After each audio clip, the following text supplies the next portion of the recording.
बच्चों, क्या आपने अपने घर के आसपास कुआं देखा है? या फिर अपने घरों में लगे हुए नलों के पाइप को तो आपने देखा ही होगा। बिल्कुल इसी प्रकार ये जो बैटरी है, इसका उपयोग भी आप आए दिन करते हैं। और ये देखिए, ये कांच की जो बोतल है, इस प्रकार की बोतलें घर में यूज होती हैं।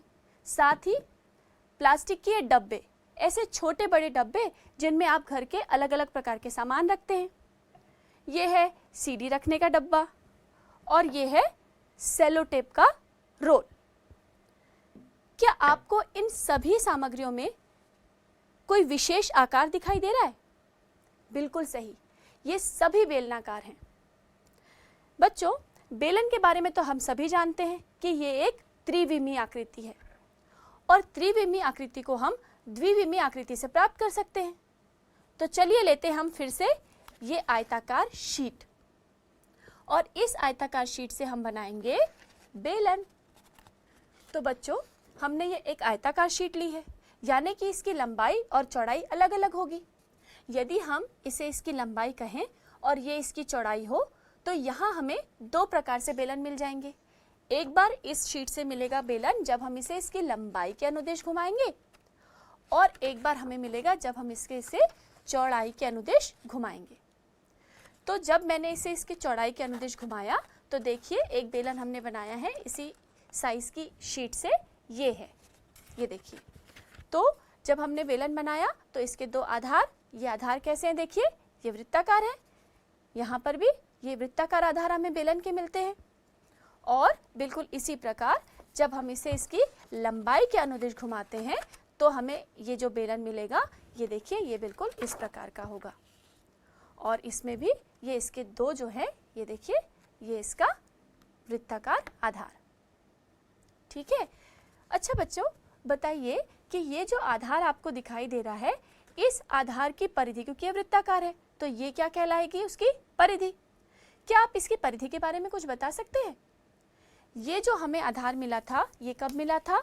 जब हमने इस शीट को इस प्रकार घुमाया था। तो ये जो वृत्त आपका बना, इसकी परिधि क्या है? ये वास्तव में इस शीट की चौड़ाई है। तो आपको इसके वृत्त की परिधि कैसे मिल जाएगी? यदि हम इस चौड़ाई को नाप लें तो हमें मिल जाएगा इस बेलन के आधार की परिधि, और परिधि से हम त्रिज्या ज्ञात कर सकते हैं। इस प्रकार हमने त्रिज्या ज्ञात करके देखिए इसके ये जो आधार को है इस शीट में इस प्रकार उकेर लिया है। ठीक है।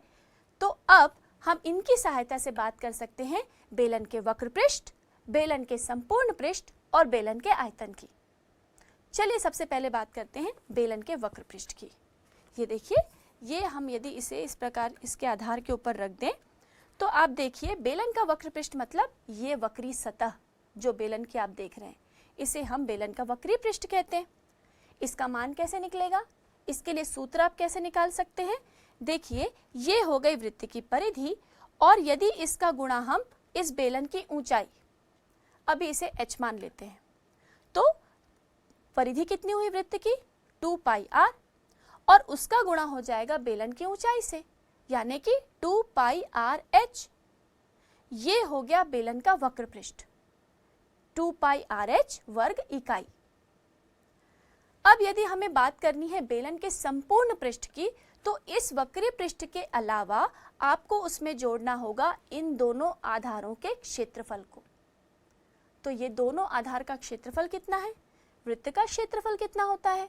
पाई आर स्क्वायर, एक और पाई आर स्क्वायर, यानी कि जो संपूर्ण पृष्ठ हुआ वो क्या होगा? वक्र पृष्ठ, यानी कि 2 pi R H plus pi R square plus pi R square, यानी कि 2 pi R H plus 2 pi R square, जिसे हम सरलतम रूप में लिखेंगे तो मिलेगा 2 पाई आर, ब्रैकेट में हम लिखेंगे r प्लस h वर्ग इकाई। अब अंत में बात कर लेते हैं हम बेलन के आयतन की। बेलन के आयतन के लिए फिर से यदि हम इसे ध्यान से देखें तो देखिए, अब हमें बात करनी है इस बेलन के द्वारा जो अंदर घिरा हुआ क्षेत्र है वही इसका आयतन है। तो हम देख सकते हैं कि ये जो सर्कल, ये जो वृत्त है, इसके अंदर जो घिरा हुआ क्षेत्र है वो कैसे मिलता है हमको? उसके क्षेत्रफल से, यानी कि पाई आर स्क्वायर से। और उस पूरे घिरे हुए क्षेत्र को यदि इसकी ऊंचाई से गुणा कर दिया जाए तो हमें मिलेगा बेलन के द्वारा घिरा हुआ क्षेत्र, यानी कि उसका आयतन। जो अंदर जो क्षेत्र उसने घेरा हुआ है वही आयतन कहलाता है।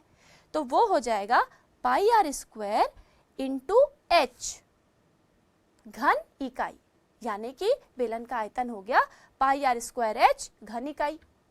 तो हमने देखा बेलन का वक्र पृष्ठ, बेलन का संपूर्ण पृष्ठ और बेलन का आयतन। जो हमको मिला था, बेलन का वक्र पृष्ठ हमें कितना मिला, 2 पाई आर एच वर्ग इकाई।